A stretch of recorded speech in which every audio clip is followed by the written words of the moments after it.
Let's talk about the false consensus effect, why we assume that everyone thinks like us. Now, I'm saying that in a broad sort of proverbial way. I know we don't assume that everyone thinks like that. In fact, it can be really distressing to people sometimes when they discover that others in the world don't think like them. But that is the reality. Welcome to life in a world with human beings. There has never been a time in the history of the world where everyone thought about everything the exact same way. Maybe there have been categories or communities that tend to think about things more similarly than others, but people tend to think about things differently. But we have a tendency to sometimes get caught up in this idea where our world becomes a representation of how we think everybody else lives and thinks and believes. And we tend to believe that our own opinions are more widely shared than maybe they really are.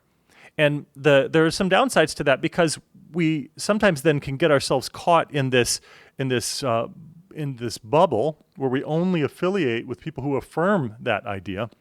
And then we try to really ostracize those who disagree with us because we consider them to be in the massive minority. And then if we discover that they're not in the massive minority, we find ourselves in some kind of crisis, some kind of existential crisis of sorts. And that's not necessarily particularly helpful in most cases. So how do we deal with this false consensus effect when we are finding ourselves assuming that most of the people around us are thinking like us? Well, here's the first one.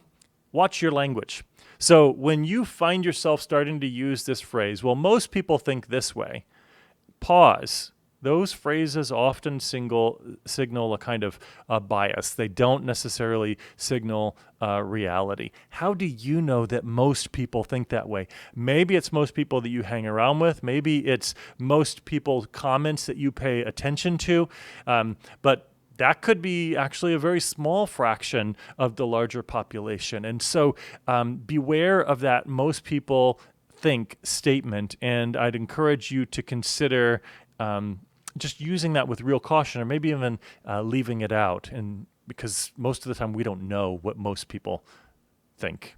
The second one is pay attention to everyday blind spots. We assume others like the same food or music or even political views as us, which can distort relationships and conversations. And by the way, there's another extreme to this, which is the opposite, where we assume that we are the only one that holds to a certain view. And both of these extremes are probably wrong in most cases. There are other people who like the same foods as you, and there are other people who don't. There are people who like the same music as you. There are other people who they don't.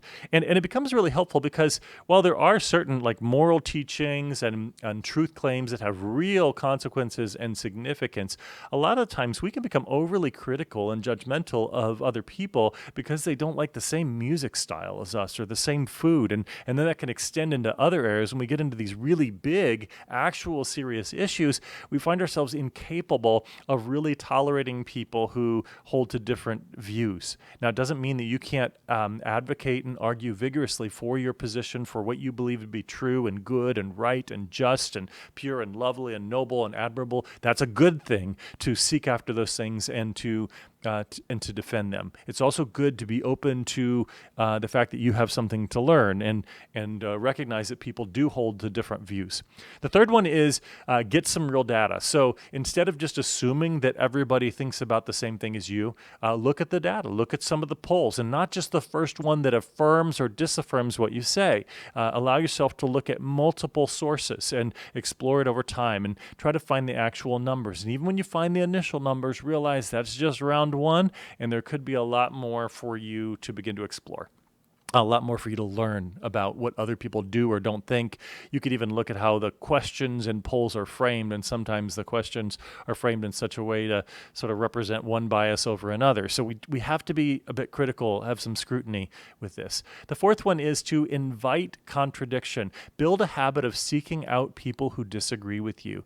Contradiction sharpens your thinking instead of leaving you in this kind of echo chamber where you think that everyone sees things exactly the same way as you.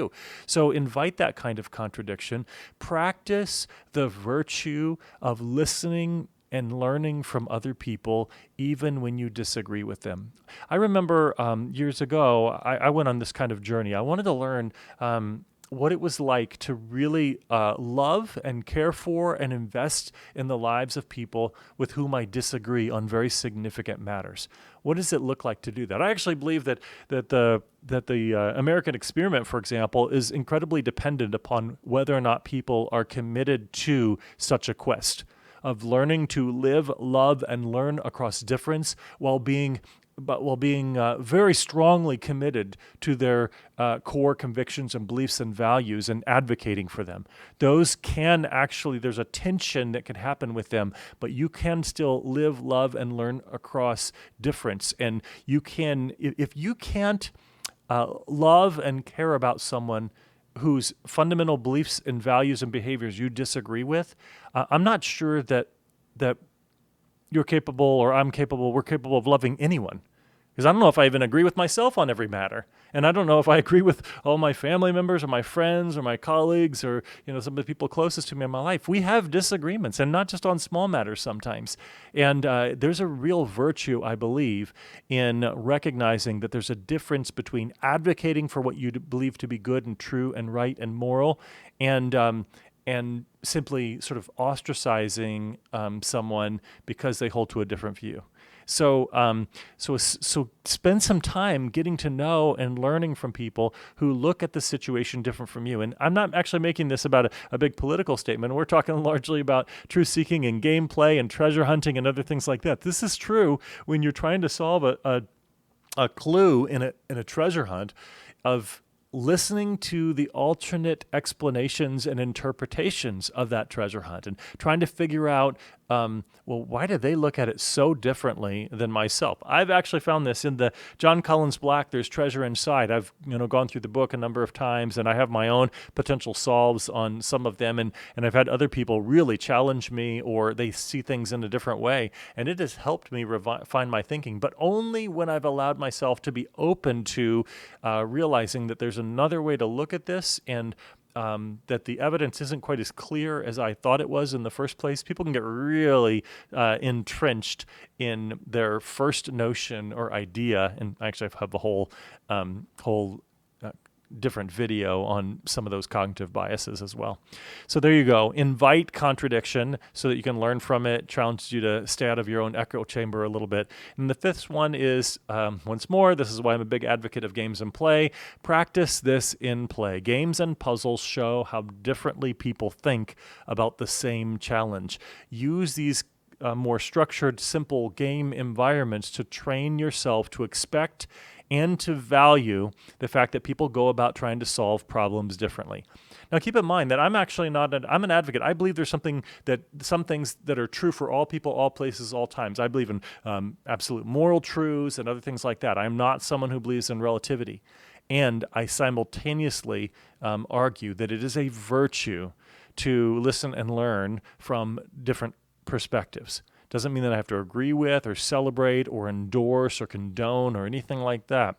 But I can learn a lot by hearing how different people might approach a different topic. And it can help me refine my thinking, and we can have a meaningful dialogue. And it can help sometimes discover what the real truth is and help us solve real problems in life.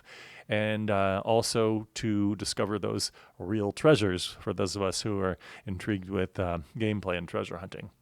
I hope you find this useful, and as always, I look forward to your comments.